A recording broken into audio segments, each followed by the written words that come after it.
the dead is a miracle, doc. They counted me out. Moment of truth, counting it down. Underdog story was down for the count. Back on my feet, back with a mic, back on the beat, back with a family, then bang in the streets. The game on lock, I stand with a key. Standing my ground, I am planning to flee. Standing my ground, I am planting my feet. Taking a stand, embracing my destiny, shaking his hand, flipping the script.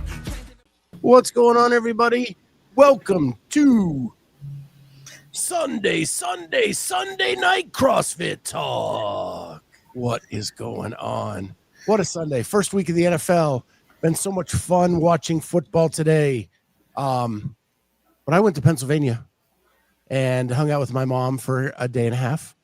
Dropped off Walter, and she's going to watch Walter for a couple weeks while Julie and I go to Montana to see my daughter next weekend. And for a week, we're going there for a full week. So super excited to go see her in just a week from now. How's everything going with Julie's knees? So everything was going well. The newest one didn't straighten fully. Oh no. So she had to go back for another round of PT. And she has a follow-up with the surgeon on Wednesday, but it's just about fully straight now.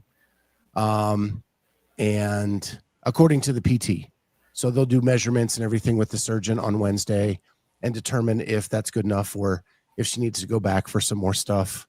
But she's getting around really well now. It's just, she walks with a little bit of a limp because her leg wasn't straight. Yeah. But I think we're just about there. Okay. So, yeah, crazy. I'm actually mad at myself. She was not a good patient on the second one. After going through the first one, she did not want to do all the tools and stuff for the second one as much. And I should have been more adamant about her, because there's a machine that straightens your leg out and bends it and straightens it and bends it. We did it diligently on the first one, didn't do it diligently on the second one. And I think that's what probably cost her the straightening of the leg. Do you think that was like just an impatience thing from her, or the first one went so well that she was like, I'm going to be good. I don't need all this. I think this one didn't. The second one went better, so she didn't feel like she needed it as much, and so she was up and recovered and walking way faster on this one, and I think she just felt like I'm past all that, and so we skipped the basic step that was to get her leg straight, and I would yell at her about it, but you know what that's like in a marriage. After 30 years, you can just kind of tone me out and move on with everything. But I should have just like set the machine up and said, all right, get your butt up here. Because that's what I did on the first one. I was very diligent about making her do it like 2 and 3 times a day. And we did it it just like does it for her, right? So she basically just needs to like lay there and it just extends and flexes. Right. But it's not comfortable because she has to lay flat and she can't do anything else while she's doing it and it's an hour. Once you're in the machine, you're there for an hour. Wow. Yeah. In about 24 hours, my beloved Chicago Bears will be taking on Ken Walters' Minnesota Vikings. And it's going to be an epic matchup. Have you been watching football all day? So I drove back from Pennsylvania this morning. We got back about 1:30.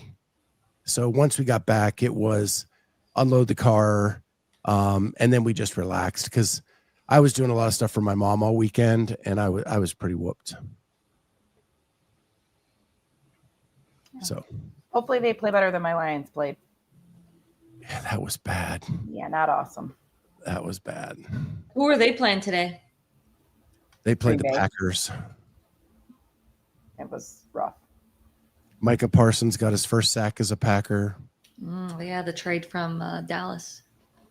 Yeah. Texans choked. Yep, they did. The Bucks pulled out a win. Baker Mayfield in less than 60 seconds brought them back. Pretty excited there for him. I'm checking the scores right now. The Giants. Ken Walters, it's recycled QB broadcast today. Rodgers, Fields, Darnold, Wilson. Yeah, Aaron Rodgers threw for 4 touchdowns for the Steelers today. Wow. 41 years old, 4 touchdowns. Pretty amazing. And they won it on a 60-yard field goal at the end of the game. Yeah, Andrew, I don't know how the Bengals won. I would have thought throw the Browns out. It was not good. Does Buffalo play tonight or tomorrow? Tonight. Buffalo plays tonight. And it's the first week of our fantasy football league. And I don't think Carolyne, this is week 0 for Carolyne. I don't know what's going on. I don't either. And like, I love football. I'm actually I'm pretty knowledgeable in football. And actually, I would say most sports. I watch sports constantly. But I haven't even opened the app to look at what I need to do. And if I'm supposed to be benching players, because people talk about benching and like, are all of my players active every time, or I have to like put a certain amount of my players? Yeah, but it set it for you, and it would have picked your like top 8 or whatever and just put them in there. I didn't touch mine. It'll do it automatically for today. It drafts it, and so you're drafting the draft in order, right? That the players are good. So it's putting your best players into the lineup first. Right. So you're probably okay today. Right. But from this point forward, you'll have to make sure like your players are playing, that they're not hurt, that, and move people from bench to active. I had downloaded the app, but I haven't. I haven't. So Andrew Sten is playing Jamie, and Andrew is ahead of Jamie right now. Yeah, I don't think I did very good. I am playing Jose, and I think I'm ahead of him, but it's predicting him to win because he has Derrick Henry tonight. So yeah. Yeah, that's me. You guys see that? I'm just trying to see now if I can. I'm at 70. Andrew's at 83. Yeah. Okay, my team. I don't even know who's on my team. I have Joe Burrows. Okay. Yeah, he had a bad day though. My They wife won. has Joe Yeah, they Burrow. barely won. I watched that game today. What does Seahawks D/ST? That's your. You have the Seahawks defense. Yeah. I have and then special teams. Yeah, if their special teams or defense score a touchdown, you get points for that. Oh, okay. Okay. I'll check this out later. Do a better job of whatever I had today. Yeah. If it comes down to it, you can assign a second manager to your team, and they can help you. They can help you with all of that stuff. Oh, good to know. Veronica, if you're watching, tell Sam she's getting drafted to be my manager. John, I think you know the answer to this. Carolyne put 0 into her pre-draft. I didn't. I missed the draft night, so it automatically picked all my players, and then I got an email. You get a C grade, and I was That's like, what I got. damn. Carolyne, you should start the Argonauts running back. I think we were trying to get the Shadur Sanders to come to CFL because he was getting shafted in Cleveland. So maybe eventually my Argonauts can have Shadur Sanders. Jeff Bako says, dump them all into Chat GPT on each Tuesday and ask who to start. That's not a bad idea. That's not a bad idea. I might try that route. And the C was better than Hiller's F. What did he do? No, my F. Oh, Getting a C for her draft was better than yeah. an F. It's an upgrade. It's an upgrade. I'll take it. So. Yeah, so it's been a fun week. My team doesn't play yet, so I hate when my team has Monday night as its first week because then you have to just wait extra long. Like I'm ready to just see a game. I've been waiting for this new Ben Johnson thing to like unveil and what do we have? And apparently we have a lot because when he left Detroit, they went into the shitter. Yeah. Yeah, So- it kind of pisses me off that he left. I mean, I get it, but 13 million reasons why he left. yeah, I get it, but First time we've ever paid for a coach, by the way. So, all right. So we're trying something new this week. We are trying fact or fiction right off the top, because it always seems that Jamie doesn't read the notes and she spoils the fact or fiction earlier in the show with her comments. So we're going to do it first. And then if she spoils something later in the agenda, then we'll just cross it off and nobody will know. there you go. So I do have to say, Jamie, you really freaked me out. Your top is so close to your skin I color. know. When you came on, I was like, did she forget to put clothes on? Yeah. I have a story that I had put up a year ago. This is a Fleo set, and I actually have the matching shorts. And I was like handstand walking away, and it does not look like I have any clothes on. It is. That's Yeah, funny. it just freaked me out a little bit right off the get-go. So, all right, my blood pressure is now back down to normal. All right, so here we go. Fact or fiction, right off the top. No warm-up, no nothing. Just like Jamie and Kill Taylor last weekend. Yeah. Round 2 is for the warm-up. Yes. Here we go.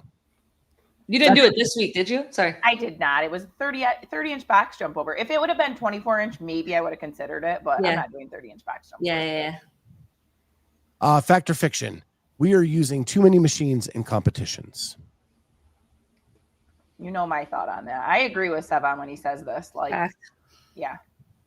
I would rather see 2 running workouts, 3 like in a weekend. I think unless you have like a bicycle where you're like actually riding and you can see a race, and that's like at the games, there's like a road bike or something like that. Like when you took the L1 and stuff, like it was always, we don't use machines. We are the machines. We are the machines. We move things. We're not, stuck to a pace or what, like you're moving it. And then we're just getting more and more machines, but I get it because of the sponsors, and we need more like monostructural things in workouts. But I would rather see like a long distance run and then also shorter distance run, like different types of running over just a bunch of machines. That's Yeah. me personally. Yeah, I feel like a lot of the workouts lately have been, especially like at semifinals and stuff, like it seems to be based on the machine. Like even like Yes. our machine workout, our Echo Bike double under workout, like that was so heavily skewed on the, I mean, if it was a 20 cal mixed with other things that are taking several minutes and it's like in there to like fatigue you, cool. But it seems to be like that's the workout, the machine. And I don't Yeah. like that. Yeah, as long as it's balanced type of workout, I think that works. But you're right. Like a lot of times it's either completely irrelevant and it's a buy-in, it's for meters, and whether you go a 155 pace or a 2-minute pace, like it won't matter. Or if you don't have like the biggest power output, like you're so far behind that even if you're crushing all the other movements, it doesn't matter. So yeah, I think just finding a more balanced workout with the machines, where I think sometimes it can matter, obviously, but like just feel like oftentimes it's the big part of the workout. Shut Up and Scribble looked at the programming from semis in like 14 or 15, 6 events, all CrossFit, 1 rower. Yeah, I mean, before the last couple of years, the rower was really the only thing you saw at competitions. Maybe the Echo Bike was starting to come, but yeah, but even like it was an assault bike before then, and Rogue just developed the Echo Bike in the last handful of years anyway. But it just seems weird. You say sponsors, but like all of the equipment used in the age group games was from Rogue, except for I don't know. In the games, they use the Woodway, which is Rogue. They use the Echo Bike and the Echo Rower. And Rogue isn't really a sponsor. They're just kind of the equipment provider, right?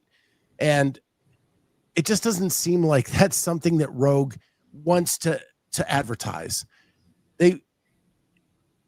Or am I wrong? It just, I don't know. I think it's pretty good advertising for them. I think it sells the machines. How do you like the Rogue rower? I like it. Do you see any difference? No, not really. I mean, when I first got on it, I was like, oh, it feels like the Echo bike. Like you can tell it's that like belt driven. Like it just feels almost like smoother, I guess. I don't know. The Concept 2 rower is really can't be beat. It's just I like wheeling the Rogue rower around. I like that it folds up, although I will say it's almost like a bigger footprint folded up. But the wheels on it are nice. It's not great for burpee over rower though, because it's taller. I haven't tried the burpee over that rower. Yeah. the other thing that I think Savon did with Greg is that it's the lowest level of skill, because anybody can hop on a rower, anybody can hop on an Echo bike, anybody can hop on a ski erg and move it, right? And even like the first time I ever saw a ski erg was in a competition, and I won the competition just because of my size and fitness level at that point. I didn't have, it's not a technique thing. I didn't have to learn a skill. And so I kind of agree with them there too. Like, that's a problem. You're not really learning anything at that point. But I do think it's a great training tool. Like, it is a quick way to fatigue you for the rest of a workout. And I think, and I'm kind of like what Jamie said. I think they're okay in moderation or in the right use, but it seems like we've gotten lazy with it. And just like when you want to do a cardio aspect of the workout, you just throw a machine in there instead of being more creative with the movements.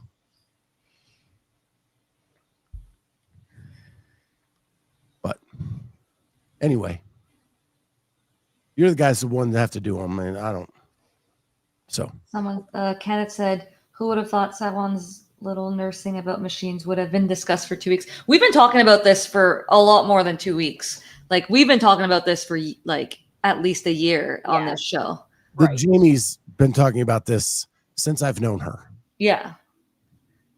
And then clock on those machines. Yeah. Like those machines. And then what I liked about the assault runner is like you were moving it, but I still I still think that a lot of those machines, like if you weigh more, you're just going to do better. And like, are we testing fitness? Or are we testing who weighs the most and can just kind of have more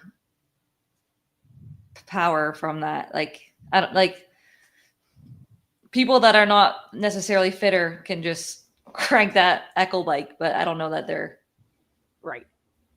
I mean, they're doing more work, I guess, but I mean, they've gotten better with like the scoreboards there or whatever, clocking the cals, but it's just not as visually appealing as actually watching people run and pass people. And I mean, it's just not as exciting. Or I do like the biking workouts at the games. Like that one bike where it was like the bike with the legless in 2020. Yeah. Or was it legless? Yeah. I think so. Yeah. The bike to work, the crit, like those were great. Like and it has like athleticism too. Absolutely. Yeah, I think in moderation. But let's be honest, the crit was awesome. I loved watching it. But we bitch at WFP for equipment malfunctions.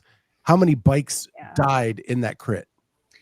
But that's a user error as well. It's people changing their gears wrong. It's people putting their pedal down too much as they're turning and the pedal's getting stuck. Like that's a user for a lot of them. Like it was their own fault. Not changing the gears at the right time. I think so. I think one of the most fun workouts to watch ever was the rope climb bike at the 20 games, but they only had 5 athletes. So it was really easy to kind of do that.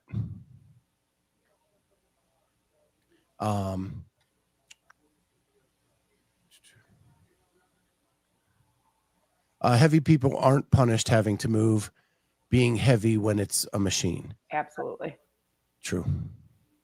I know. And Band. they're usually, I mean, I feel like it's usually paired with like a barbell or something heavy already. So they're already at an advantage in that workout. All right. Okay, next one. This is the big one. I Here we haven't go. read any of this. Fact or fiction? Rich has the right to flex his muscles and demand to be part of the new ownership group. Froning, that is, in case you wanted to know which Rich. I'll say fact. I mean, I feel Fact. like, yeah, I feel like if that's what he wants, I'm torn on it if he actually like really wants a role in it. But like if he wants to, he has what, almost half of the space. He's got so much, so many like Mayhem affiliate people that will follow him. I think having him be a part of the ownership group, like you said, if he wants, right, is extremely valuable to CrossFit because you don't want to lose that many people. Yeah, I mean, go ahead. I think he has the right to flex his muscles. Whether it's going to work or not, I have no idea, right? I don't know if the new owners are even going to consider it at all, but I think he has the right, with as long as he's been in it, with the business he's built from it, to try to have a say. Now, whether the new owners care is another thing.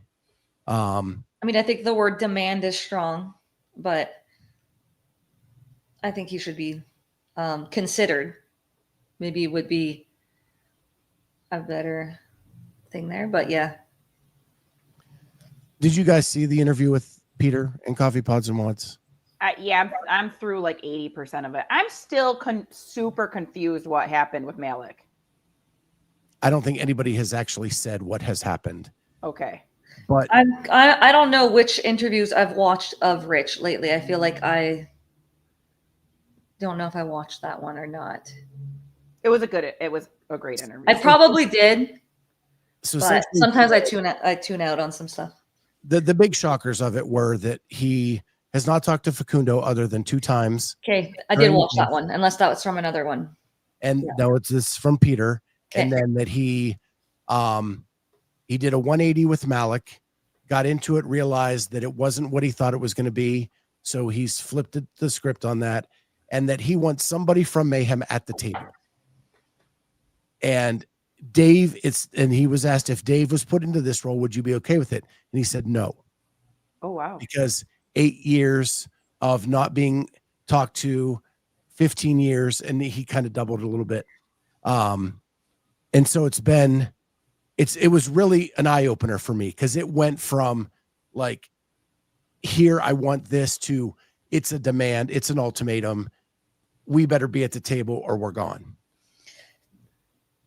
Yeah, because he was like, Dave could have done some stuff in the last, like, post Greg. Like, he was like, maybe prior to Greg, Dave couldn't have done maybe certain stuff, but past the Greg era, like, what's going to change now that he didn't do before, or something like that. I was cleaning at the same time, so I'm like, I remember some parts of the conversation. Yeah. I do that too. So Jenny's in the chat. Facundo was on their show today with Glintons. I did not get a chance to watch it yet because of driving from Pennsylvania and then watching some football. But I did see her clip on Instagram where Facundo said he did text Rich since that interview. And then she teased the next part that I'm dying to know the answer to in their Instagram about, she asks him who from Mayhem has the ability to be at the table and what is going on with the sale and Malik. And then she left it hanging there for you to go watch the episode to find out. So I have not done that yet. What's that one on? It's Glinton and Things, which I have really grown to love their podcast because they have so much excitement for this sport. And I have lost that and gotten a little bitter over the years. And I love that they are, that they have brought all that back for me. And so I just like it because they're looking at it with fresh eyes, which sometimes I forget. And it's a good reset for me to look at things with fresh eyes and what CrossFit really is. Yeah. Cool. So Jaded Scott turns into Angry Scott. Yeah. I'm now calling my lunch show Angry Man Yells at the Clouds. But I've got to get over it.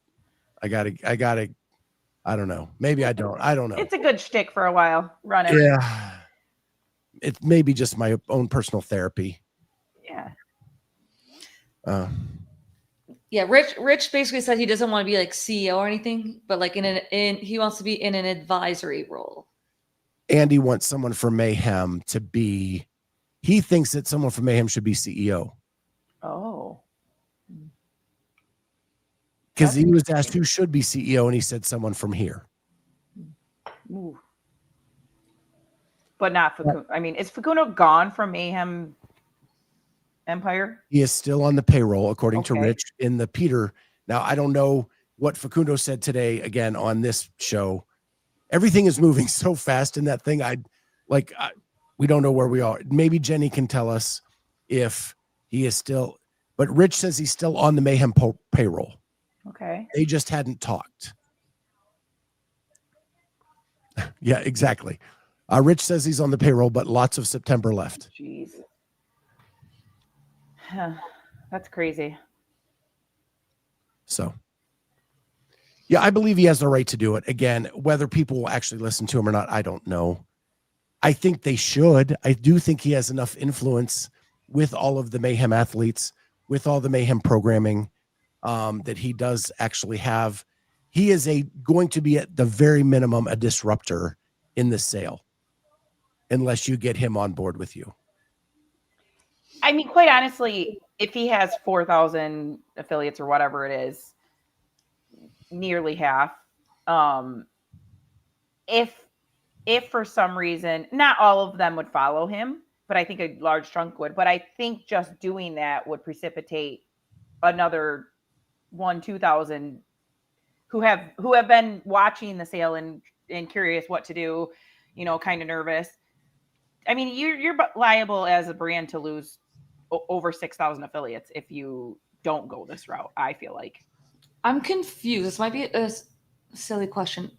When they say Mayhem affiliate, does that mean that people are doing the affiliate programming, or is it like another fee that you get? There are like gyms pay. There are two levels from my understanding. There are those that do the Mayhem programming, and like their affiliate class that you like sign up with for support and additional stuff. What I've heard, and again, this is not official, it's what I've heard, is that there's about 1,000 that are at that upper level of full support. Okay. There's about 4,000 that do the programming. That makes sense. I can see that. Yeah, I guess I don't like. Is it so? It's basically like the CrossFit licensing, like the name, like the affiliate fees, but it's the Mayhem affiliate fees at a cheaper price. So it kind of undercuts CrossFit, or because like people won't be an affiliate of CrossFit, but they'll be. Currently, that is not what it is. Currently, they are supporting CrossFit. It is just. It's another level of like support that you get. Like a High Rocks affiliate.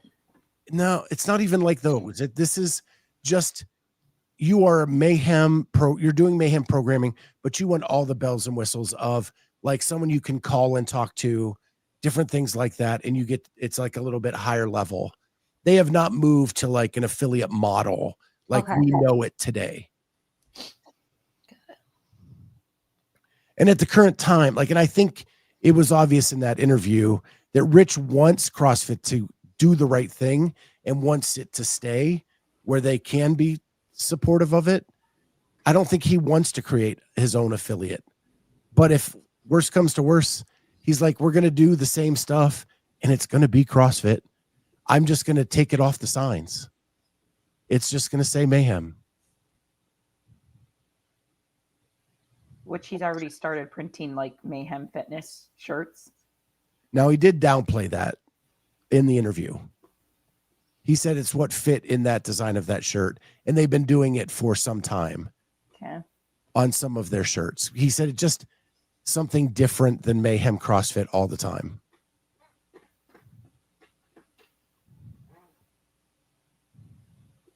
So anyway, this story is just beginning, and I'm sure we're going to see more. Yeah, Carolyne, what'd you have? Like, what's the difference in, okay, people get mad at other people not saying CrossFit or whatever, and they don't have an affiliate, and then they're basically doing the same thing, but like Mayhem affiliate, just They're not not using yet. CrossFit. They're not yet. Like, that would be their plan, though. Yes. Mm-hmm. Yes. So everything that people have been mad at other Yep. people, they would be doing Yes. that. Okay, I'm just trying to get that correctly, so it's not. Yeah. Okay. Yeah. And everybody, they're saying it in the chat, but and that the Austin Malialo hire was to set them up if they need to do that, and basically was asked, would it be an immediate thing if it didn't happen the way you wanted, or would it happen over time? And he was basically saying they have set it up that if they want to flip the switch tomorrow, they can do it. Yeah. But could they not? I guess no. They wouldn't be sued like other things because it's. They couldn't use the name. That's what's trademarked. A squad isn't trademarked or copyrighted. Yeah. It's basically the same thing as other. You just couldn't use the name anymore.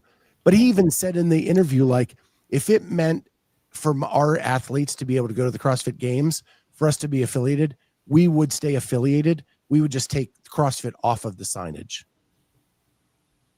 Right. It would be like we're an affiliate in hiding. Yeah. Yeah. Just what Jenny said there. So, yeah, It's just interesting because you hear people get mad at other people all the time that don't say the word CrossFit or do something else we all know is CrossFit.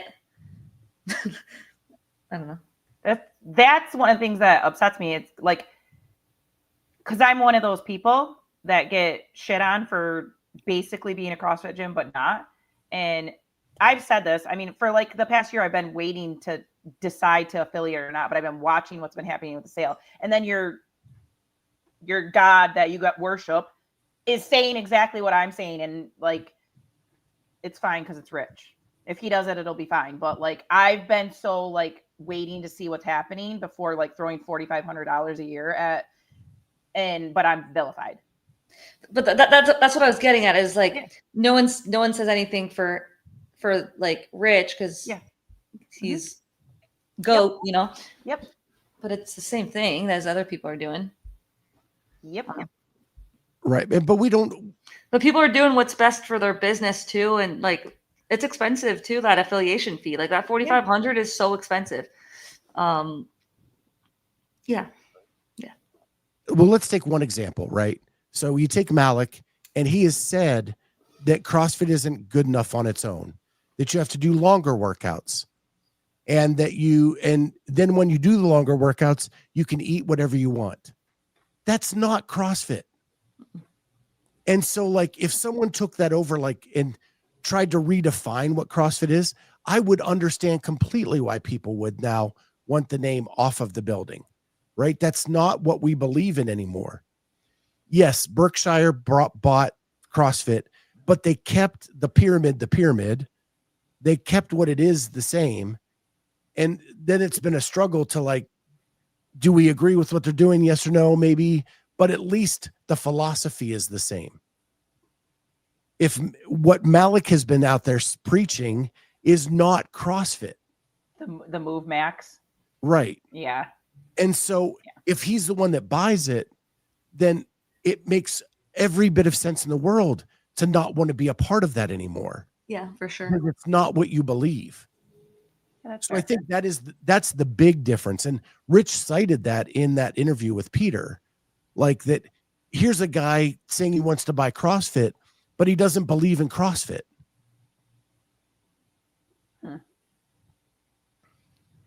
But I think it went beyond Malik because even if I'm not sure if that's the only reason though.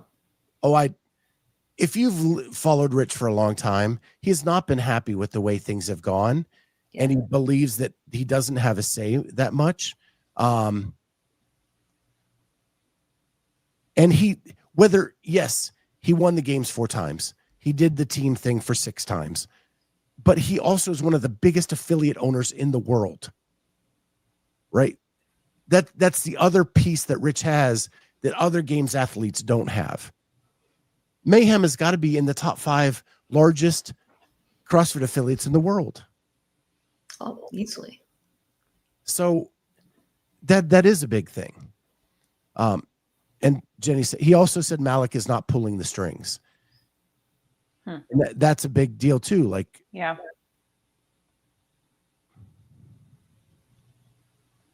So,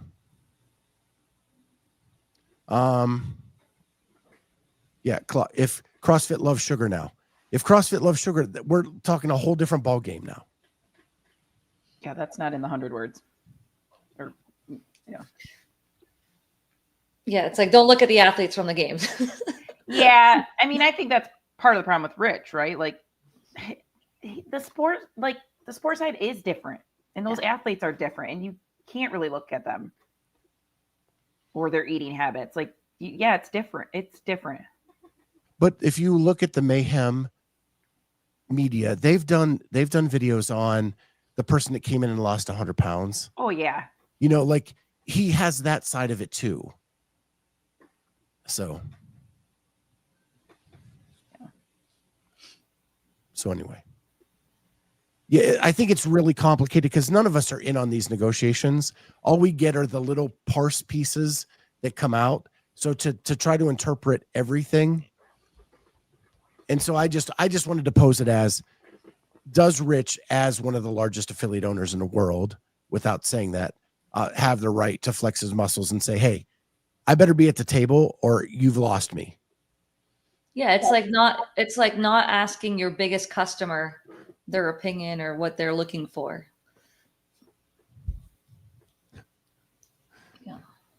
Lance got fat people to ride road bikes, and I wear Air Jordans and can't dunk.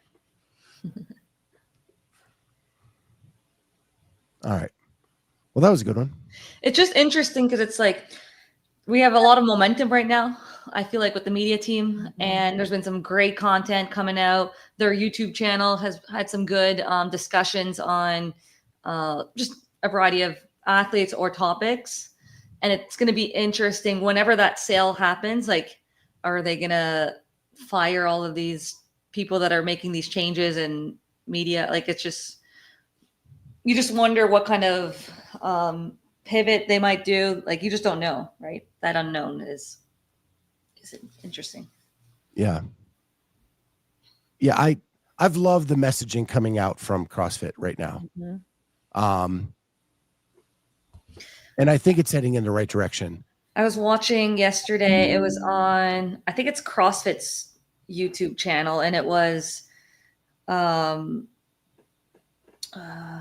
God, I'm blanking on their names right now, but they were talking about the Serena ad for, the GLP-1. What is it called? GLP-1 or something.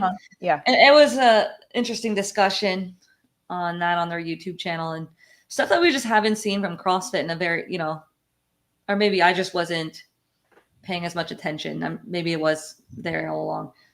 But yeah, just some good discussions on some topics that are relevant right now in the space, and just kind of CrossFit's opinion on it and how we can help people in different ways than resorting to that. Yeah. Yeah, I think for everyone, right? Because for some people it's beneficial. For some people, and maybe that now becomes the linchpin. Greg had the soda wars in the teens, maybe it is going up against the GLP-1s. Maybe that is the thing that brings us all together again to fight the one big problem we have in this country, and that CrossFit is a solution for that. So, all right. Next, fact or fiction. Wodapalooza SoCal and the World Fitness Project finals are going back into the water. This is finally the right time. I mean, in fact, I would say they probably could have done it sooner. I mean, I think NorCal doing it last year when they did it was the right time. Yeah, we did it a lot. Like at NorCal, we had like almost, I think, one person on a paddleboard watching one athlete. Yeah. We were forced to have a personal buoy. We were at an arm's length if we wanted to from noodles that were like making like the perimeter of our route so that you could touch it. So that like it was definitely much safer than a lot of other events that I've done in the water. Is the right time. Yeah, I mean, we don't know what it looks like. We don't know how many people they'll have on the water, what time of the day. I mean, Wodapalooza has done some early mornings, but I think it's just one athlete going in the water. So if they don't have enough people to watch that, because it's part of the team of it's just a relay, right? Isn't yeah, there like one? Isn't it just like two? Is it just world versus? Yeah, I don't know. World. Yeah, I think Europe. it is a relay. So I think everybody from the team has to do it once, but it's only going to be 2 people in the water, one from each team at a time. Yeah. CrossFit says Jaws 4, it's time. This time it's personal. Jaws 3D was so bad. I cannot believe they made a Jaws 4. Anyway. Did you watch the WFP is in a pool though, right? Versus open water? I don't know. I think it's in a pool. I thought I heard open water, but I could be wrong. Yeah, they might have just said swimming. Did you watch the podcast that Rich did with Austin, and they were talking about like Austin was talking about that swim from like, I don't know, 12. I don't know. But they were talking about how Dave was just like, Yeah. it was insane. Yeah. If you went back and watched like the way they talked about the swim before what happened, it doesn't age well. I know. But yeah, I think it's time to go back in the water. I think this is a good, unlike our machine discussion, this is a good test of fitness. And I think it is something that helps with the programming. And I'm glad they're starting to bring it back. I do think that there needs to be a list of criteria for like different competitions to use. Especially, I mean, I'm sure any competition that uses the name CrossFit can't do swimming yet, but Wodapalooza is not using the term CrossFit, and neither is WFP, so they can technically do their own things, right? But if you are under like a CrossFit licensing event, I don't think that you've had the green light yet to do a swimming event.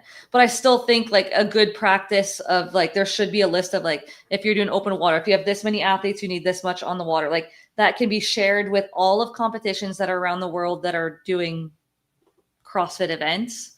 I think that should definitely be out there. And I haven't seen anything that's like official on like what are the best practices and all of that.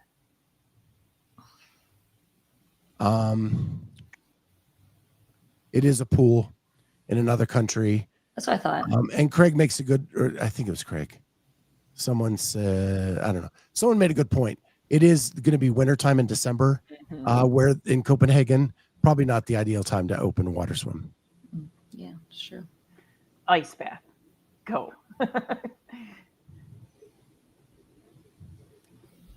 Remember when I could use, one could use the word CrossFit?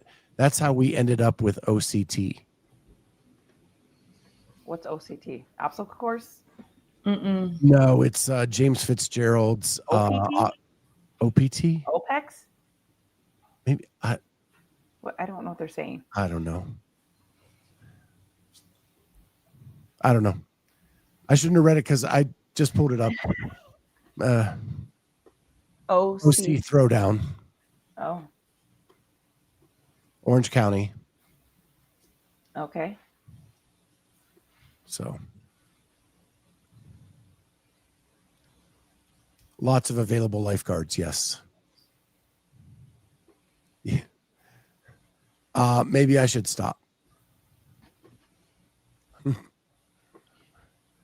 There we go. All right. So there's that. We have one last one just for fun because we're in the off season and there's not a lot of news other than what we've already talked about. Fact or fiction? Reebok made the original CrossFit shoe. Some have come close, but none have surpassed them.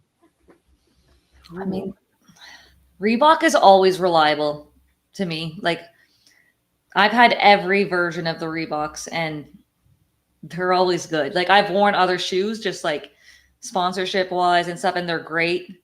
But I can never say a bad thing about any of the Reebok ones, really, that I've had. It's a great shoe. I don't know. I'm sure there's as good. Yeah, they're getting close. Better. I feel like there's some getting close, but yeah, like those twos, there's not much better. Yeah, I like the fours a lot. I thought the fours were good. Twos. I miss the twos. I was a 3-4 guy, even the fives. And then the eights, was it the eights or the nines? Nines are the ones I have a ton of. Yeah. I like the nines. Yeah. I like the nines a lot. And as much as I've liked the other shoes I've had, like I really like the Adidas drop sets and I really like the Rad. I had Rad all of last year. I like those a lot too. I always resort back to my Reeboks, just if I want to feel right.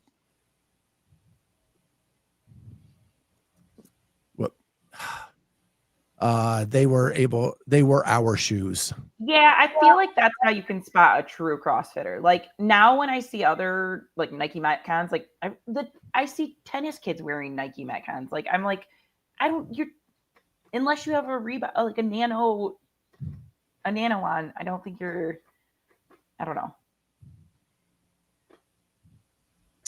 I have a pair of Nano 2 in the closet, worn twice, and some nines. Yes, there are better shoes. Oh, you think there are better shoes? I don't know. I think those are about the best too.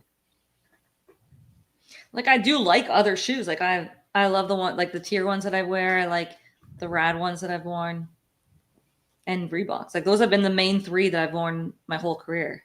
But like Reebok was my shoe of my career, probably 8 to 9 years, where I only wore Reebok.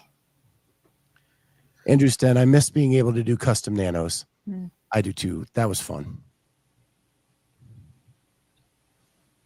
All right. So the Reebok batting average is unmatched. That's a great point. Yeah. They've definitely had more hits than misses. John gets it. Well,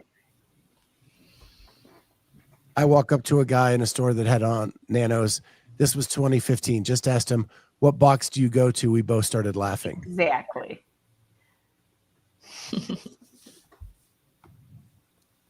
Yeah. All right. There we go. Okay, so that is fact or fiction for this week. Is anyone watching the VMAs? No. Are we interrupting the VMAs? No, that's something I watch like on record so I can skip the awards and just go to the performances. All right. So quick hit news from the week. Annie sells Reykjavik to BKG. Yeah. Thoughts on that? It just makes me think she is just like checked out. Like when you think about that gym, you think about the daughters. Yeah. You think about them doing workouts on that pull-up bar that like they're like all on. The amount of people that go there from the airport. I think it's like the most Ubered place in that city to go from that airport to that gym. But I mean, if someone else is going to do a better job and is more, driven to continue the reign, like she's obviously like she started her family, like maybe she has other priorities that she wants to attend. But I think whenever you have someone that's hungry to get started something, and I mean the blueprint's there for the success of that gym. It's BKG, right? It's going into great hands. It's not going to anyone that doesn't know the history and stuff. It's the third baby. I think it's probably the right time. Like she wants to focus on her family. That's fair. Yeah. Like we don't really have the reasonings. Like people will assume she's kind of gone away from the CrossFit, but like it could just be that she wants to do other things, or she sees the writing on the wall. Yep. Who knows? Yeah. Because of everything going on around it, you can speculate in a million different directions. She did come on, I think, BKG's post and say that it was just time. Her third baby is on the way. She just cannot devote the time that she could before. Is it her third and baby? She wanted to make sure that it was going in the right hands. And BKG's post was awesome, that he wants to get back to coaching, but by no means does this mean he is retiring. He may be old, but he's not done. I think it was what he said.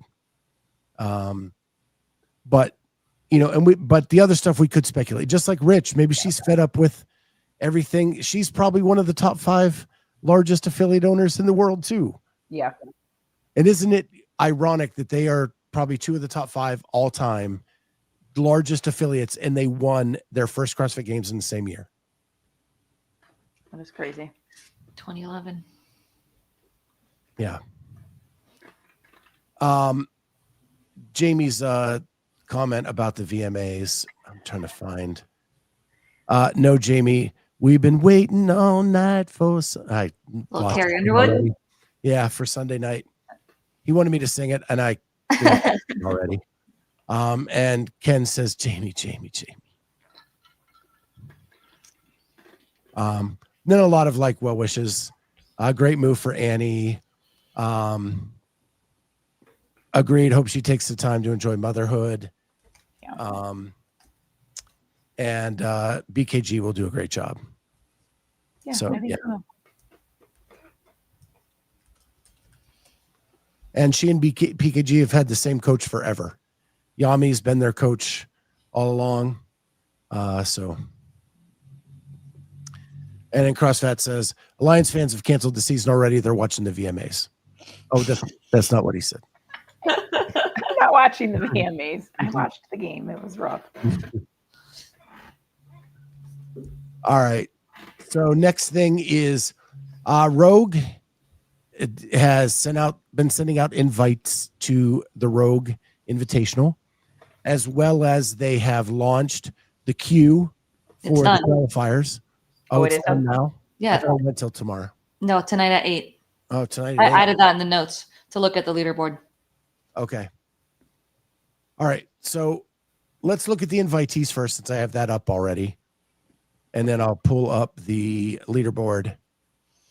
Which will change definitely for Rogue, because people will not weigh their weights and forget to do that and just point their videos to their weights. And there's a lot of stuff you got to follow. So it started with Grace Walton, then Colton Mertens, Paige Semenza, Lucy Campbell, Guy Majeros, Olivia Kerstetter, Chandler Smith, Abby Domit, Noah Olson, Danny Spiegel, Samuel Quant. Those are the people who have gotten their invites already. And it's really weird because they're doing this Rogue ranking now that goes back in history 5 years. And I think there's some fault with it when you see who's on the list. For sure. Did you skip Happalainen for a reason? Did I skip Happalainen? Oh, there. Oh, he got dark on me. Heinrich Happalainen as well. Sorry. Right there. So that one sort of shocked me. So it was a year ago at Rogue that he tore his Achilles, and now he's back to compete again. I think that's... Yeah, we haven't heard from him really. Right. It's up to him. He can do whatever he wants to do. But when I talked to Chelsea Nicholas, who is an age group athlete in the 35 to 39, she tore her Achilles at the games two or 3 years ago. Her doctor, who she had the same surgery Aaron Rodgers had, said that it is not fully healed for 18 months.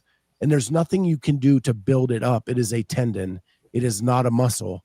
And that just seems scary to me, but it's his body. He can do. William Leahy came back pretty early.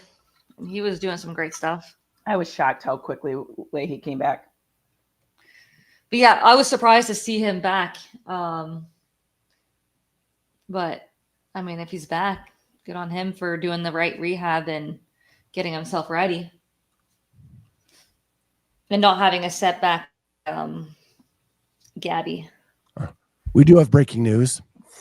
This just in, Rich has announced that he may withdraw support for the Lions if he doesn't approve their offensive schemes.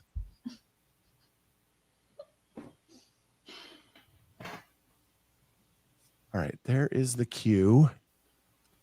But I don't see the leaderboard. Go to the Rogue. Just go to the Rogue website. Search the queue at the top. And then scroll down, and eventually you'll see like a leaderboard option. I am not getting that. Okay, search for the queue in Rogue. The queue. So click on it. Go on Rogue Fitness. I'm gonna show you because I am there. Okay. I go and go on the whiteboard normally, but So okay. you're right. So the queue is No, search. Search at the top. Yeah, the queue.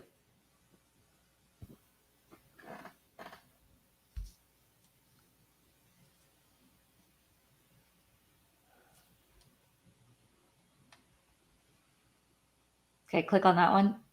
The queue qualifier. Click on it. Yeah, scroll down. Scroll. Wait, where's your was it that link up there, right there? Sure, go to that. But no, that's the scorecard. That's not it. I can't. Why is yours different than mine? Because I normally can go. Oh, leaderboard right there. Yeah, leaderboard. Yep. okay. So that's the men's. All right. Yeah. I feel like Yes. I'm FaceTiming my dad. Yes. All right. Again, this is preliminary, and we know that people get booted all the time for not doing the right thing. We're assuming 5 spots. We're assuming the invite is 15 from their games leaderboard thingy / also performing athletes that they like. Pancheck is in first. Ooh, Saxon Pancheck in first. Aldous Upanix wow. in second. I thought you were just zooming right into Scott or Saxon, and we were just going to go as close as possible because you're happy. No, just so that everybody could see. Fabian Hermans in third. Enrico Zanoni in fourth. Tom Kingdon in fifth. Some notables right outside the top 5: Jorge Fernandez, Guillaume Briand, Ben Fowler, Travis Mayer, Georges Caravis, Nate Ackerman.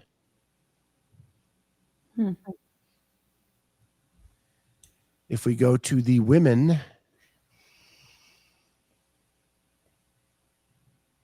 Elisa Fuliano dominating all of the non-CrossFit events again. In first, Paige Power second, Mathilde Garness in third, Aline Wers in fourth, Jamie Simmons fifth. Who Jennifer just Moore, withdrew from WFP. Mm-hmm. And then I was. How do you're injured at WFP? Yeah. But then finished fifth in the qualifier for Rogue after? She had written that something was bothering her, and then she would get ready for Rogue. Like she dropped out and wanted to just focus on the Rogue qualifier in her post from WFP. Paige Powers versus Rogue video submission system. Yikes. I don't think it was the video issue. It was the extension of her hips Yeah. on a box step up. Which one? Who? Sorry. Paige. Paige Powers. Oh, yeah. You have Ella Wilkinson, Maddie Fouts, Kyra Milligan, Sydney Wells in 11th. And that's probably as low as we'll get to. I mean, we've seen some, I think it was last year or the year before, someone as far as 11th place, I think, made it all the way into the top 5. It could have been even further with all of the changes that Rogue like penalized people for. So it will be interesting to see how much this leaderboard changes.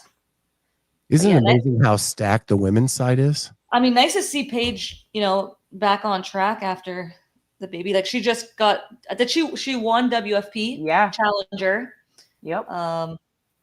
Mathilde Garnez has been injured a lot of the year, I think this year. So this will be her big event of the year that we haven't seen. Aline Girl does really well in the open and a lot of online stuff. She's got a really good engine, some good gymnastics. And then Fuliano has been tearing it up, doing really well all year, really anything that she's shut up. Yeah. Yeah. So I don't think any huge surprises there. Good athletes. Yeah. And then Saxton on the boys. That's awesome. Good for him. Wait, it's Garness? Yes. Garness. I've interviewed her a bunch of times. It is Mathilde Garness. What did I say? Did I say Garnes or Garness? I don't even know what I said. I used to say Matilda Garness, but she corrected me. And yeah. Because Jamie Simmons wrote, after not being able to give my all-in event to, speaking about like WFP, and knowing that I couldn't qualify for the finals in Copenhagen, I made the decision to withdraw and focus on the road qualifiers next weekend. That's what she had written as to why she withdrew. I don't remember what the second event was there. That was that long event. Well, Bernie Gannon says the Vatican is sending an envoy to investigate Jamie's miraculous recovery from the WFP injury. This isn't on our agenda, but now that that's been brought up in the way she said that, that is the failing of a guaranteed contract system. Yep. Is that Jamie Simmons a pro? No. Oh, never mind.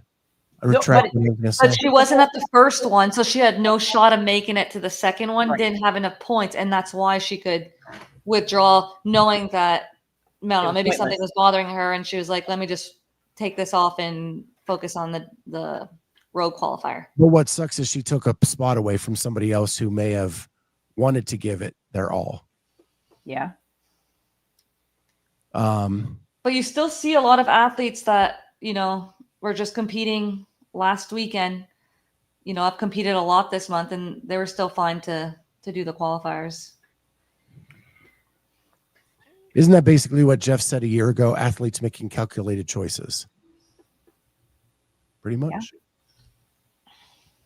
I do think it is. And we're going to talk about that in a second. So I'm just going to shut up. Anyway. So that was Rogue. Looks like pretty heavy hitters on the women's side for sure. In the qualifier, Saxon's a pretty heavy hitter on the men's side. And then you have some games athletes in the rest of the top 5 for sure. So I'm sure things are going to be great for them.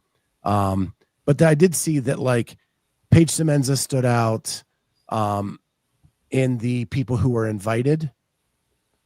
I saw someone say that in the chat. I do agree with that. Like she has not had a top 15 kind of performance. And I love Paige. She's one of my favorite people on the planet. But I just don't see how you qualify for Rogue as an invitee when you really haven't had a top 15 performance in any of the big events. And if she has, it's been one.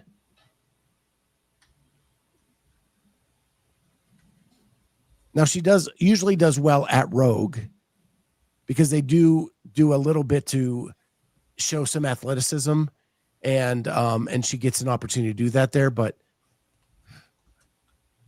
And I'm not just picking on her. It just seemed the names that are popping up just seem weird. And I haven't like looked at each name at what their qualifications are individually. It just seems, but it is an invitational and they can invite whoever they want. I know. I feel like this is an issue every year. Yeah. But yep, it is. It is theirs to do as they wish. And it's still one of the most fun events to watch. And they do the best job of broadcasting it. And Yeah, for sure. all right. So adaptive athletes are going in Vegas this week Yes. for their CrossFit games. So we want to wish all of them good luck as they head out to Vegas. It is going to be broadcast and hosted by Bill Grundler and Jeremy Austin again, who did yeoman's work last year, going every division on it, and did a great job. So very interesting discussion, and I think that's going to be fun to watch. The next thing is, did you guys see the mega ramp? That Rich did? Are you talking about the gymnastics? Yeah, the Rich Froning mega ramp. I don't understand people that do that. There's so much time to take all that equipment, and I'm like, for what? So the way I describe this is Hillary went to the store and Rich said, "Hey guys, we have a short amount of time. I have this really cool idea." But it didn't even look like it was that hard. Like that's not like for them, they do that stuff all the time. Like it's Yeah. so much work and it's not that difficult. That's difficult, the backwards. Ugh. Well, on Peter's podcast, Rich said that he thinks he can get it to three sets all together as one big ramp. I mean, he's great on his hands. Would Yep. not be surprised at all. That was impressive. Too much work Backward to and put all that forward. together. That is too much work. It's just unnecessary. Must be nice to have all that equipment to be able to do that. Yeah. The amount of equipment they have there is so crazy. That gym is so just Don't decked give it- out. It's so beautiful. It's just don't give anyone ideas. Like that's just silly. Just don't. Have you been there before, Jamie, to Mayhem? Mm-hmm. It is so massive. It's so nice. That's where we did Legends. Oh, that's right. Yeah, they set it up because they can. Yeah. I think it's a guy thing. We love to build structures like that, then talk about it. Hey, I know my friends and I did goofy stuff when the gym owner would be like, "Hey, I got a rope. Can you guys lock up?" Of course we can. Yeah. That is an open gym sesh if I've ever seen one right there. Playing with all the equipment. All right. I skipped over the Wadapalooza workouts, so we'll do those real quick. That's this weekend, right? Wadapalooza? SoCal? I thought it was later. Isn't it? Am I Like, wrong? maybe it's later. I don't know. Does it say in the When is SoCal? I know it's in September. I don't know why maybe I have the 13th because it's the adaptive games this weekend. It is adaptive this weekend. Okay, maybe that's what I was thinking. But is there? I the thought it was 19th through the 21st. Okay. Yeah, I got that one mixed up. Adapted and then SoCal. So this is the first workout. It looks like everybody, like 6 men, 6 women, a relay of Echo on Fran, 2159 thrusters, chest to bar pull-ups, and Cal Echo bike. That's a workout they've done before years ago, I think. 135.95. Yeah, it's a gross one. That is gross. Any thoughts on that one at all? And That's difficult. I think it was Justin was saying that was, I don't know which one on the Boys Interrupted was saying that this is the worst workout that they've ever done. I want to say it was Justin that said it. Maybe. Yeah. Yeah. And I mean, they've done a lot of workouts. Yeah. It's a nasty one. yeah, no, thank you. The next workout is the Oli show. Jamie's favorite. We always have a lift. It is for total combined load: 1 man, 1 woman, 1 rep max snatch, 1 man, 1 woman, 1 rep max clean and jerk, and then head to head, 1 versus 1, man versus man, then female versus female Isabel, and then man versus man, then female versus female Grace. I like that part. So this is all for the super team stuff. These workouts. Yep. There's they also have a competition with other athletes, right? That are there, or is it just? I think it's teams. Everything's teams. Okay, no individuals at that one. I don't think so. So that's event 3. Yeah, I mean, So Team one is World the Fran. max lifts, tough to beat. Yeah. I think what makes it interesting is the Isabel Grace part. Mm-hmm. Yeah. Is it more about cycling? Then we have the ski erg shootout. So basically a biathlon done CrossFit style. 2118 calorie ski erg, 40-foot unbroken handstand walk slalom course, 7 erg shoot shot attempts. So they have an erg gun that you shoot and you take your 7 shots. It's like a laser. So I tried it at the age group. Did you try it? I didn't try it. I tried to get the people that were there to watch me. I tried to get them to sign up for it. That looked cool. So Emily Rolfe, her husband, is maybe an investor or part owner. I don't want to say whatever he did. So he was showing me. I was so bad at it. Really?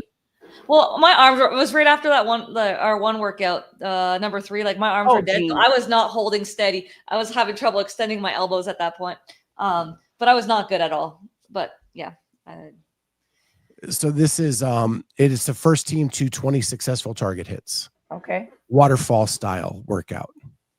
All I can think is duck hunt when I see if it's anything like that, I'm in. Yeah. I'm sure they'll get some time to practice too. Maybe like the night before and a couple nights before. You hope, because you don't want to just go out there and then yeah. Like Jamie just wants the dog to laugh at her from behind the bushes. All right. Next one is 4-legged relay. This is the open water swim. For total time, athlete 1.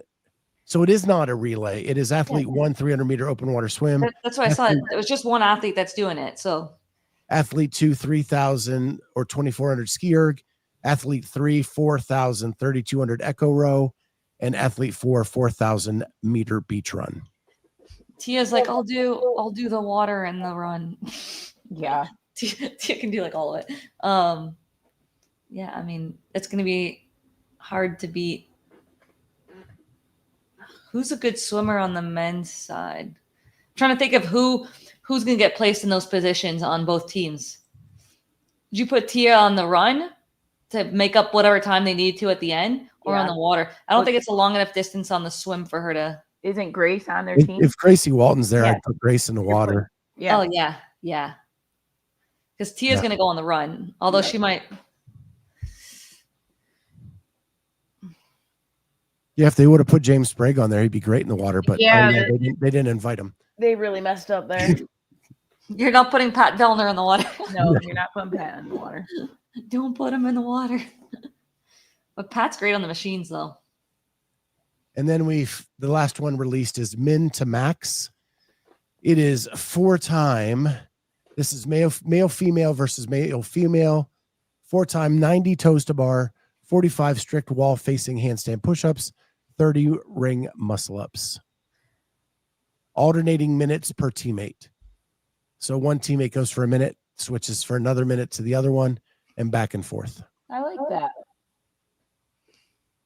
I just don't know how exciting this format is when it's just like a one-on-one. Like when I think about that, like those 4 athletes, right? If you're on the run and you're way ahead, you don't even have to push the run. Like you're just staying ahead of one team. Like I really feel like they're missing on having a couple more teams, like and making it like the invitational, because you can have good workouts, but they're not exciting races if there's a gap between them at all. Yep. They'll just do enough just to beat that opponent. Why would you crush yourself on the 4K run if you have a 2-minute lead or whatever, any one of these races? I think you when make it's the next one. one-on-one, it's just not. You need the right match, the perfect matchup, like the reps ahead. Was only good if you had the perfect matchups of stuff. Last year was really good when the races were tight. Yeah, but if it wasn't, it's one got out ahead, it got real boring real quick.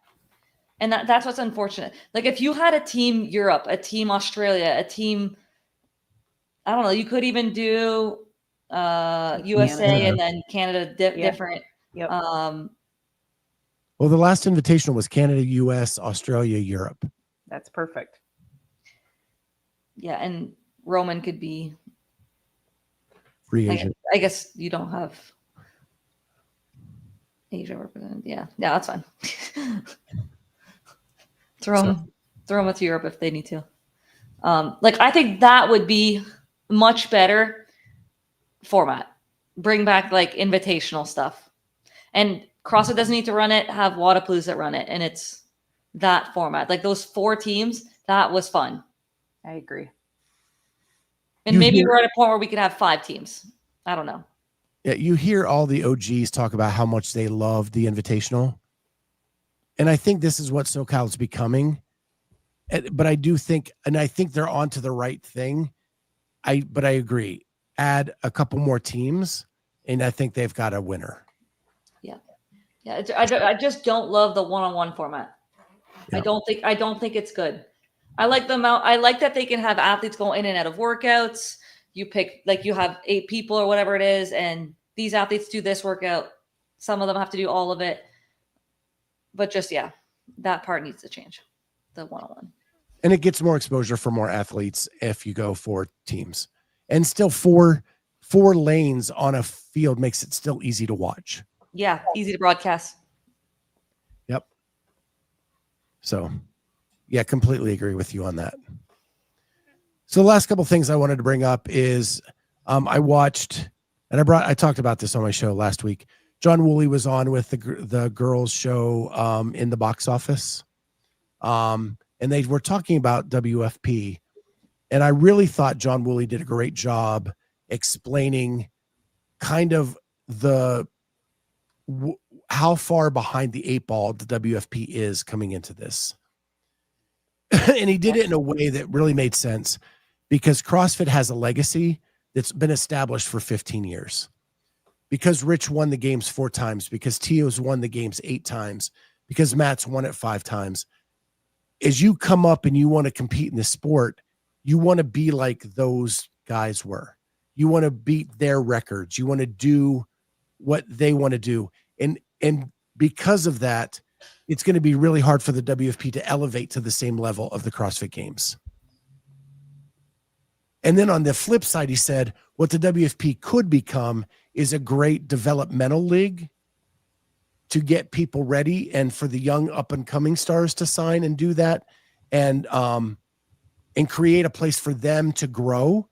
And if you can create loyalty with those athletes, that's when you can kind of get some footing, and maybe they'll choose to stay with you because of how they were treated, as opposed to the legacy of the other thing. But you can't buy legacy. And I think that's what they're trying to do now. Mm-hmm. Yeah. So I really thought that was the best way I've heard it put between the two in a very logical manner and not an emotional way, if that makes sense. Yeah. So happens in MMA, you have PFL, Bellator. Yeah. You have the different leagues and at different levels, and I think it works. And then I saw whoever has read, I think that's Carolyne, the Boys Interrupted podcast With Josh. and Josh Bridges. I haven't watched that one yet. Oh, it was I've good. only got part of the way in. I just think it was cool. Like they were, at first kind of chirping each other because they're being boys. But then they got into, some history of things and appreciating like some of like the things that Josh did in his prime and what they looked up to of what he did. And then he also talked about them and like different things that they have to work on. And I just thought it was a really cool conversation. And it was really like nice to see an OG talk to the current, athletes that are just up there in the sport. They were trying to get some stuff out of him from the Rogue Invitational because he programs with Katie and Spieler. So they were trying to see if they could get anything. And the only thing they got was at one point, Hopper, like was saying how one of his like biggest weaknesses, I think, is like strict ring muscle ups. And then Josh was like, oh yeah, like that shouldn't be in a competition. And then Hopper was like, so it's not going to be at Rogue Invitational. Because Josh won't give up anything, of course, to the programming. But no, I just thought that was a good conversation if you haven't watched it. I've really like enjoyed their show. I think that the guests that they have on and just their conversations and stuff, it's nice to look into their thoughts on things. Their last two have been exceptional. I got through the first half of Josh, all of Pat, and what I like about it is because it's their show, like they seem to be more open and transparent about how they feel. Yeah. And Jason talking about how hard it was for him to get motivated after winning the games for the WFP. Like I could see that. He just gave everything he had to this one thing to accomplish that one goal. And then to rev it back up 2 weeks later was hard for him. And I thought that was cool that he admitted that. And then I loved the Dallin and Pat because Dallin had the horrible day one at WFP. And Pat was like, I know it. I know what it feels like. I do it every time. But I feel like Dallin was talking about like day one as in like he was fatigued or something from the games. I just think those movements are not necessarily his wheelhouse, and that's just where he 100%. Is. Like I was kind of sick of all of the excuses about the games, to be honest. Like they had 3 weeks. Like I feel like most of them are fine, but if they have a bad day or a bad event, all of a sudden you're tired from the games, and then other people that were fine felt like it just is like, I don't know. That's just my opinion. So maybe it's just so. Like, I just don't think those workouts were great for him. Like, I don't see him being a top 10 in a running workout. Right. And that's just where it is. He's going to do amazing on everything else. And he made his way all the way back to 4th place. Exactly. Amazing. It's just like Pat's day ones. Pat wasn't going to be a top 15 in a swimming event, a top 20. Like, that's the order of the events, I think. That's what I felt. Like, I don't think that 3 weeks later, most of those athletes, like the way that they train, this was the lowest volumes games. I understand the feeling hyped to compete, but I don't think I think maybe a mental fatigue versus a physical fatigue is the difference. I think that you could kind of go, but I don't think the physical fatigue from the games this year is a huge for those athletes. A lot of them are doing the road qualifier this weekend. All right. One, I think what you're saying is they need to suck it up and just, 100%. You did 2 games in 2 weeks. The Klutz did 3 games. The Sarah girl just did the road qualifier as well. Like a lot of people are competing all the time, especially when you're desperate to, make a name for yourself or whatnot. Like you're willing to compete whenever you have to. Sydney Wells was doing the qualifier here. I don't know who else that was just at WFP. Like there's a lot of them that they don't say anything. Like they're doing as much as they can. And I don't know. But what I will say is if you win the games, the emotional and adrenaline rush of that is completely 100% different than participating in both. 100%. Yeah. Like the one person I get it for is Hopper. You like hit the mountaintop in the biggest win in the sport to get yourself back up 3 weeks later. It's really tough. Yeah. Because like people are like, Colton did fine at both and Jeff was healthy and blah, blah. None of them won. Hopper won the prize of the year. And then you're just like, it has to be a breath of like, just relax for a little bit, and hard to get it back out to the garage or out to the gym after you just won. You want to relish in it at least for a little bit, and then go back to competing 3 weeks later. Got to be tough. But for the rest of you, I agree. Like, but like they were talking about that they felt great right after the games, and like they were actually ready to get back into it. And I'm not just talking about that group, like just everyone in general. Like I saw them back in the gym and take a few days off. And I don't know. I just think sometimes like those are the events that weekend. There's nothing you could like, it's just those people executed better and did better on those workouts. You gave it your best effort. And like Dallin, you gave it your best effort. Like it's not, he never said that he didn't try. He just didn't have it in him that day. And like, that's sports. I don't think it necessarily has to get blamed on having the games. It's just that sometimes you just show up to a game and you shit the bed. And it's not necessarily anything you did the night before. It's just how it is. Like it's that day you didn't have the energy. Kenneth, podiuming and winning are two different things. That is all I'm going to say about that.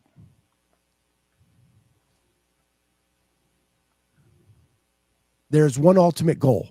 When you hit that ultimate goal, you are going to relax after you win. That is all I'm saying.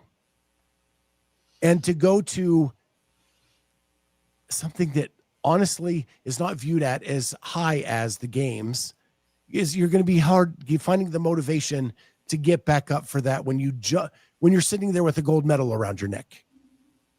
It's just going to be hard.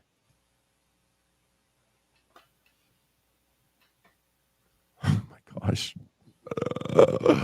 Kenneth Fraser went away for 6 weeks and he was grid after every games. Fraser didn't compete very often. Fraser would do Rogue. No, I don't think he ever did Rogue. He did game season. He went to Dubai the year I was there. I know that. Don't think he did many competitions though. I have a question on Fraser since he got brought up because Aaron was talking about this last week after we got off. He was like, you guys talking about all the machines, do you think Fraser would have been as dominant or even like, I mean, I think he still would have won, but like with that many machines, I mean, I think he would have figured it out and put all in the work in all the machines, but I do think he would have had less of an advantage with the way that some of the programming's gone. If he didn't win by 400 and 500 points, I would say maybe you have an argument there. Yeah. I'm not saying he wouldn't win, but I don't know. I don't think it would have been as much of a, like, I don't know that he would have been. He also won just mentally. Like he showed up and everyone already knew they're going for second. Like it was more than just like, he was just, yeah. His presence was just. Yeah. I don't know. Some of that stuff. I do think kind of like Colton, like he would have had to work extra hard on some of those events. But he's just so much fitter that. I know. Yeah. Jamie, if it was a 200-point difference. I didn't say he's not going to win. I'm just saying it. Maybe it would have won by 200 instead of 400. I'm just saying. He was, other than the year against Noah, there was never a doubt that he was going to win. And it wasn't even within a few hundred points.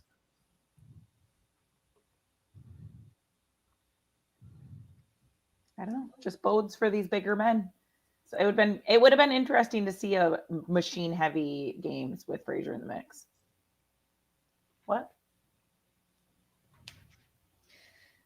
I think he was just so elite everywhere else that I think that, I mean, it's like Tia. Tia's probably I think her body weight is one of the smallest ones in the field. She's like maybe 140-ish. And I would say the average on the female might be 155 to 160 on average. There's some on both sides. She still does it. Yeah. But like her worst events are often like a echo bike power output. Exactly. Unless like if it's paired with low skill things that she can't make up, where like everyone else is unbroken everywhere else, like she'll maybe give up a few points, but not much. She's so far ahead. All right. Last time I'm addressing this. I would think if you won, you would want to go hard so it didn't raise these questions. Sprague never slowed down. He silenced a lot of critics. Hopper didn't do that. The number of critics that James had after last year and everything that happened at the games was way more than what Hopper got this year in a full field at the CrossFit Games. Right. So he didn't have the critics to silence. I mean, it's also 6 events. It's not the same as like more events. The leaderboard would take shape differently. And they're not claiming that their test is the test of the fittest necessarily. Right. And he won in a full field games. Yes, it was mostly indoors. And yes, there are some questions if you want to pull them all up. But winning WFP or podium at WFP isn't going to change any of that. No, it's just whoever showed up. People left and went home. Yeah. So that's why there were way more critics of his.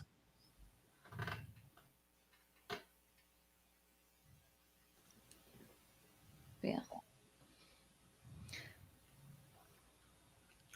But I think James has it silences critics. I totally And I agree. think Absolutely. None of this is a dig on him. And James is a different person than Jason. Just like Rich is different than Matt. Rich wouldn't have gone to a cabin in the woods for 6 weeks and taken that time off. Rich would have worked out every day. Mm-hmm. That doesn't mean either one of them are less great at what they did.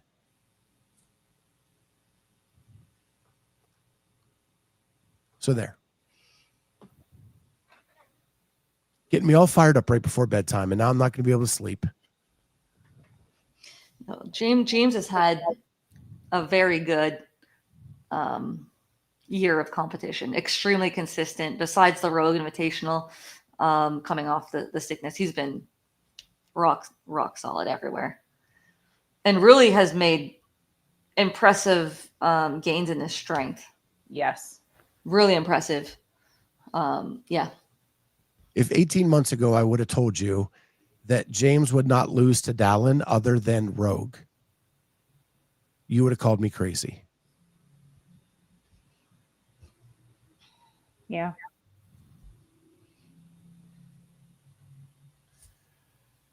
So there, we ended with a nice little banter. Sorry.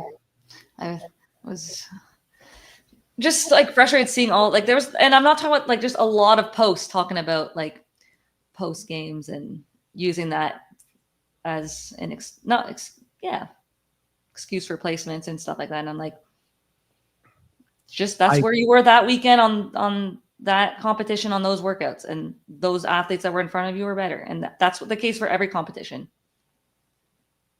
And I agree with you on all of that. The only person I give the get out of jail free card is a Hopper for winning. That's it. But like, I get the mental, like getting amped up for this competition is not the same at all as the CrossFit Games. Like, it's a different competition. But you show up and those athletes are doing their best. Like, if they're resting, it's because they probably needed the rest. And then there's some execution errors, and that's just what's going to happen. But yeah. Well, all right, guys. Well, that's our 90 minutes. I was afraid we wouldn't have enough to get there, and we sure did. If you have an idea for a fact or fiction, shoot it to us. We love to talk about these things, and I would love some fresh ideas. So if you have any ideas for fact or fiction, send them to me on my Instagram or on the YouTube comments. We would love to do that. Don't forget to like and subscribe. We hit 40 members on our channel. I cannot believe we hit 40, but that is so awesome. That helps us out so much. Just pay for the equipment to be able to run this show all the times we do. And I thank you for that. And we have a couple things still in the works. Hattie Part 2 is still being worked on.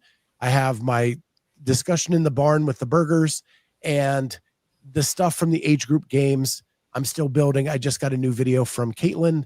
So we're going to build around grit for this next one. And that should be coming out in the near future as well. So lots of stuff from Clydesdale Media. I'll be going to Montana. So in my downtime, I'm going to be just editing in my little Airbnb while my daughter's at work. So with that, guys, don't forget, like and subscribe one more time. And we'll see you all next time on Sunday Night CrossFit Talk. Whoop. Oh. Sunday Night CrossFit Talk.